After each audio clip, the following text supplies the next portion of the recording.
Yes, I think somebody has a Hi. microphone right here, yes. I think it's just fantastic as an actress and actor that when you get into character, you get to escape yourself and be somebody else. You ever find it difficult getting out of that character when the movie's over? The only character who kind of haunted me, well, two characters have haunted me, was Norma Desmond when I first did it on stage, and then Alex Forrest. Haunting meaning she stays kind of in your mind.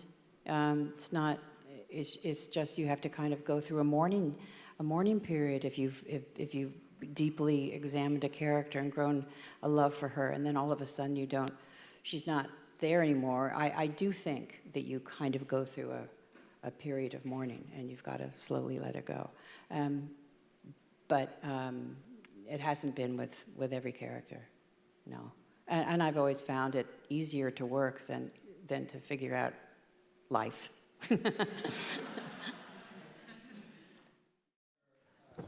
Oh, I think there's a microphone coming to you. I think you're awesome.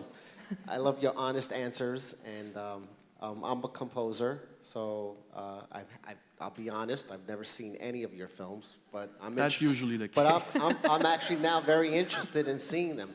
How big of a role does finding a composer play in discovering?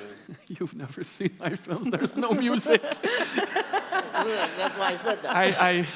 There's in 10 feature films, there's maybe 15 minutes of music. No, but this is interesting. But it's an interesting question in the sense that music, why don't I use music? Is usually I try to imagine my films purely based on sound and visual. And for me, that's a language. And if at some point I'm caught and I need to use music, for me it means music can act as crutches to help me.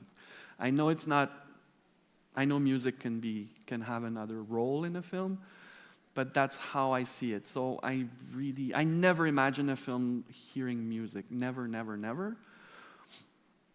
If I need some music, I'm gonna use it as a very strong counterpart. You were expecting nice piano, but I'm gonna put heavy metal. I'm gonna do something like that. So really, how do I find a composer? I could not go there, I just wrote the documents for my new project to send to Telefilm and Sodec, and there's a chapter on sound, and I remember I just wrote a sentence like, if I use music, maybe I'm gonna approach this person, but we'll see when we edit the film. Because I really like to imagine my films without the help of music. I see music as helping a film, and I shouldn't have to use music to help me tell a story. Maybe because I see music as something alien to filmmaking, and it's really my problem. You can totally disagree with me. But I'm really allergic to music when I watch a film. Or if the music is all over the place. That I really like, because the director is using the music as a character, not as a partner, or how you say, to accompany the material, or crutches, like I call it. Like the other day I watched Good Time. It was really weird. The first 15 minutes are packed with music, and I really, really like that. I thought it was a real intention from the directors to create a character with the music. Then, for a mysterious reason, music is disappearing. So I thought it was maybe a problem in the film. But yeah, put it everywhere, make a character out of it, or no music at all. But yeah, I'm sorry, you're a musician, I'm sorry. It's a good question. I just wonder if maybe those ifs, maybes, buts have anything to do with your telefilm application rejections. And there's another personal thing. I've been a metalhead for 35 years. That's the only music I listen to.